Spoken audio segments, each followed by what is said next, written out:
नमस्कार साथीहरू, स्वागत छ तपाईलाई O-DataApps मा। आज म तपाईलाई सिकाउने छु आफ्नो मोबाइल फोनबाट ई-सेवा आईडी कसरी क्रिएट गर्ने, केवाईसी कसरी भेरिफाई गर्ने, स्टेप बाइ स्टेप साथीहरू सबै सिकाउने छु। अब सर्वप्रथम साथीहरू ई-सेवाको बारेमा अलिकति तपाईहरुले भनिदिन्छु।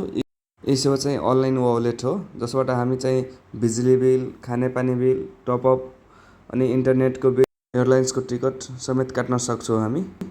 तपाईले केही पेमेन्ट गर्नुपर्ने छ भने त्यो ठाउँमा पनि ई-सेवाको युज गर्न सक्नुहुन्छ अनलाइन पेमेन्टको लागि।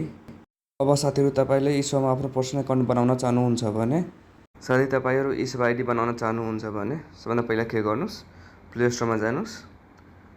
प्ले स्टोरमा गएर सर्चिङ बारमा गएर ई-सेवा लेखेर सर्च गर्नुस्।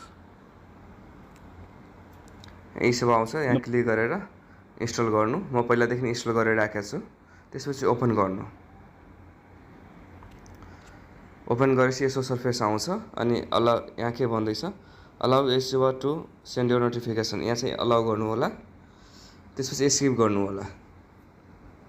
यहाँ के भन्दैछ, eSewa would like to access your location, यहाँ चाहिँ हजुरले आफ्नो लोकेसन दिन चाहनुहुन्छ भने अलाउ गर्नु, नत्र मेबी लेटर गर्नु। यहाँ चाहिँ जुन नम्बरबाट हजुरले ई-सेवा आईडी बनाउन चाहनुहुन्छ त्यो नम्बर चाहिँ यहाँ राख्नु।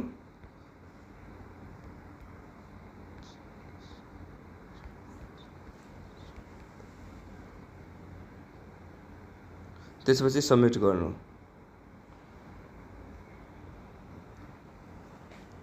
यहाँ चाहिँ अर्को सर्फेस खुल्छ, यहाँ चाहिँ थेमको हो। हजुरले स्क्रिन कस्तो डार्कमा सेट गर्न सक्नुहुन्छ, लाइटमा सेट गर्न सक्नुहुन्छ। हजुरले जुन मन लाग्छ त्यो चाहिँ सेट गर्नु। म चाहिँ लाइटमा राख्छु। अनि यहाँ कुनामा चाहिँ माथि टिकको चिन्ह छ, यहाँ चाहिँ क्लिक गर्नु। त्यसपछि अर्को सर्फेस आउँछ सिङ्ग अप अनि लगइनको। हामीले नयाँ आईडी बनाउनको लागि जहिले पनि सिङ्ग अपमा जानुपर्छ। हामी सिङ्ग अपमा जान्छौँ। त्यस नम्बर दिएको छ, फुल नेम अनि जेन्डर। हामीले जुन नम्बरबाट आफ्नो ई-सेवा आईडी बनाउनु पर्ने छ त्यो नम्बर चाहिँ यहाँ हाल्छु।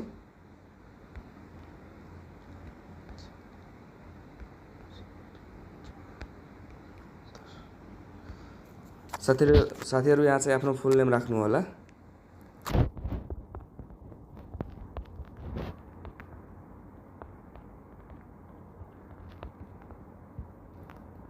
त्यसपछि यहाँ तल छ जेन्डर।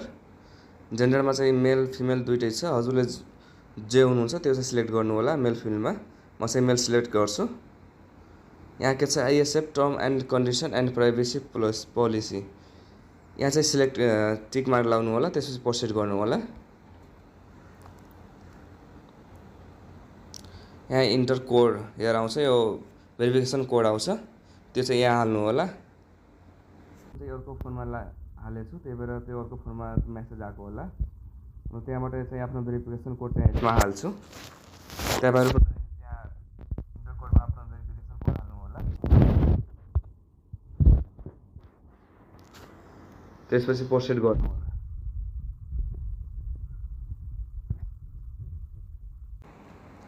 यहाँ चाहिँ अलि टाइम लिन्छ साथीहरू।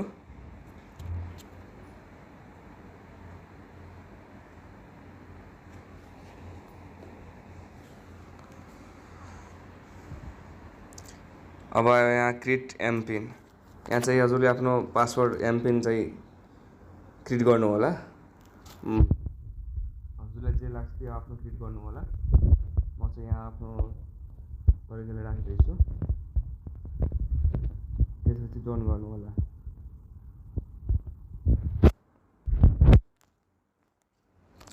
यहाँ चाहिँ हाम्रो ई-सेवा लगइन भयो। यहाँ हजुरले के भन्दैछ, फिङ्गरप्रिन्ट लाउनुहुन्छ भने लाउनु, नत्र नेभर आस्क एगेन गरिदिनु। त्यसपछि यहाँ हाम्रो मेन यहाँ छ केवाईसी अपडेट। यहाँ लेखेको छ कि इन्फर्मेसन केवाईसी डिटेल्स, यहाँ अपडेट हजुरले अपडेट गर्नुपर्छ। यहाँ अपडेटमा क्लिक गर्नु होला। त्यसपछि यहाँ हजुरले thing to know before filling KYC, यहाँ चाहिँ क्लिक गरेर हजुरले हेर्न सक्नुहुन्छ के चाहिन्छ डकुमेन्ट, के चाहिँ प्रोसेस छ चाहिँ यहाँ चाहिँ पुरै डिटेल्समा दिएको छ। यहाँबाट हामी चाहिँ कट गर्छु यसलाई अनि बिगिनमा गएर अलाउ गर्छु। यहाँ चाहिँ हजुरको लोकेसन माग्दैछ, दिन चाहनुहुन्छ भने ठिकै छ, अलाउ गर्नु नत्र मेबी लेटर गर्नु। यहाँ आयो हाम्रो केवाईसी को पार्ट। त्यसपछि पर्सनल इन्फर्मेसनमा फर्स्ट नेम, यहाँ म आफ्नो पहिलादेखि नै मेरो यहाँ छ मिडल नेम चाहिँ राख्नु होला जे होस् लास्ट नेम राख्नु होला। यहाँ चाहिँ डेट अफ बर्थ छ। डेट अफ बर्थमा हजुरले विक्रम सम्बन्ध एडीसम्म जुन पनि राख्न सक्नुहुन्छ। म चाहिँ विक्रम सम्बन्ध राख्छु। त्यसपछि आफ्नो बर्थडे इयर राख्छु यहाँ।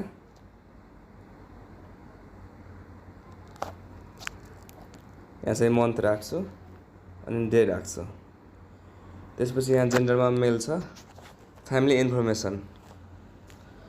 इन्फर्मेसनमा फादर हस्बेन्ड नेम, यहाँ चाहिँ फादरको नाम राख्नु, बिहे भएको छ भने हस्बेन्डको नाम राख्नु।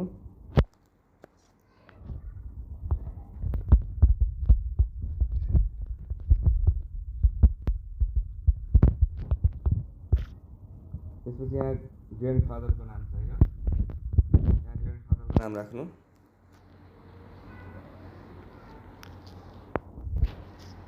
म्यारिड स्टेटस, यहाँ सिङ्गल हुनुहुन्छ भने सिङ्गल राख्नु, म्यारिड हुनुहुन्छ भने म्यारिड राख्नु। म चाहिँ सिङ्गल हो, सिङ्गल राख्छु।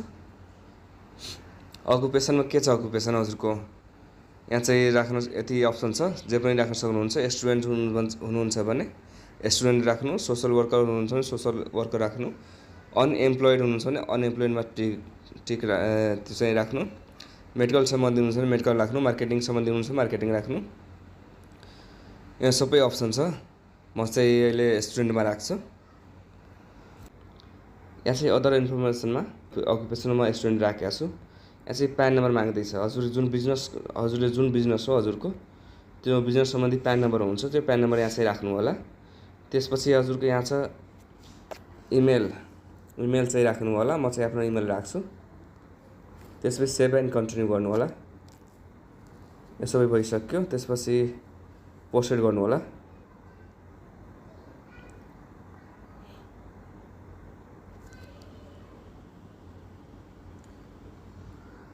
अर्को फर्म आयो केवाइसीको। प्रोभिन्स नम्बर कति छ त्यो आफ्नो राख्नु होला। प्रोभिन्स नम्बर,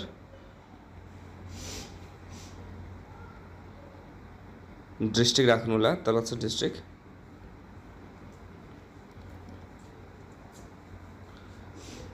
कुन म्युनिसिपालिटी हो, कुन नगरपालिका हो चाहिँ यहाँ राख्नु होला।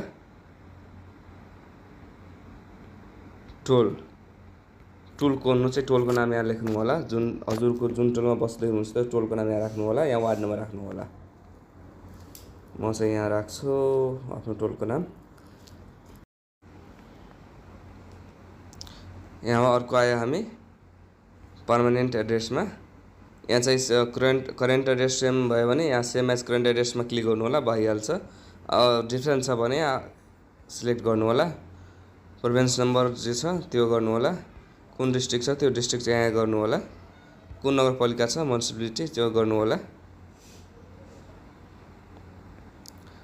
अनि त्यसपछि वार्ड नम्बर सबै जे छ त्यो राख्नु होला। त्यसपछि अल्टरनेटिभ कन्ट्याक्ट नम्बर यहाँ पनि दिएको छ, चाहिन्छ भने त्यहाँ राख्नु होला, छैन भने कुनै जरुरी छैन। त्यसपछि सेभ एन्ड कन्टिन्यू गर्नु होला। अब त्यसपछि प्रोसेड गर्नु होला। यहाँ चाहिँ आयो हामी अर्को फर्ममा डकुमेन्ट डिटेल्समा। यहाँ चाहिँ अपलोड योर पिक्चर, यहाँ चाहिँ आफ्नो प्रोफाइल चाहिँ राख्नु होला। सिम्पलमा यहाँ सिम्पल प्रिभ्यू छ, यहाँ क्लिक गर्नु होला कस्तो खाले फोटो राख्नुपर्छ भनेर। यसो फोटो राख्नु होला। त्यसपछि डकुमेन्ट टाइपमा चाहिँ के छ, सिटिजनसिप छ, सिटिजनसिप चाहिँ क्लिक गर्नु होला। जे भयो हजुरको सिटिजनसिप भयो सिटिजनसिप, नयाँ पासपोर्ट हुन्छ, ड्राइभिङ लाइसेन्स, भोटर आइडी जे भयो नि हुन्छ, त्यहाँ सिलेक्ट गर्नु होला। म चाहिँ सिटिजनसिप सिलेक्ट गर्छु। त्यसपछि सिटिजन नम्बर यहाँ राख्नु होला।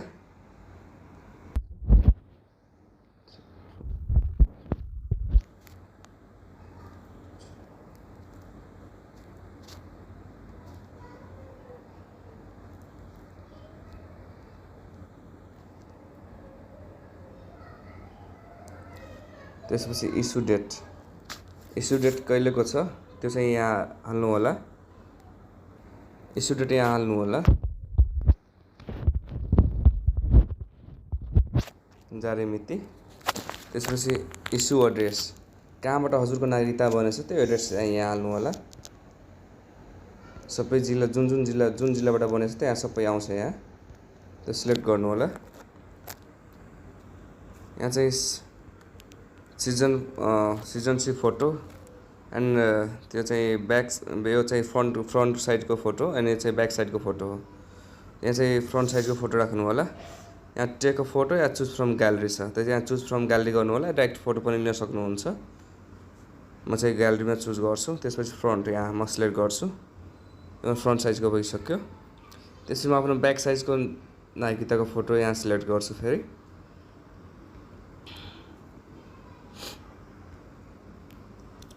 त्यसपछि म पोस्टेड गर्छु। यहाँ के भन्दै please check your profile picture. मैले प्रोफाइल पिक्चर राखेँ, त्यही भएर भन्दैछु प्रोफाइल पिक्चर हाल्नलाई। आफ्नो प्रोफाइल पिक्चर यहाँ हालिदिएँ। त्यसपछि म यहाँ लास्टमा आउँछु, पोस्टेडमा क्लिक गर्छु। यहाँ चाहिँ सबमिट फर भेरिफिकेसन लेखेको छ, यहाँ चाहिँ सबमिटमा क्लिक गर्नु। त्यसपछि यहाँ के भन्दैछ KYC, your location is required to verify and secure your KYC details. यहाँ चाहिँ क्लिक गर्नु होला। त्यसपछि सबमिट केवाइसी गर्नु होला। लोकेसन अहिले माग्दैछ चाहिँ यो चाहिँ अहिले चाहिँ आवश्यकता छ। त्यसपछि ओन्ली दिस टाइममा क्लिक गर्नु होला। त्यसपछि पोस्टेड गर्नु होला।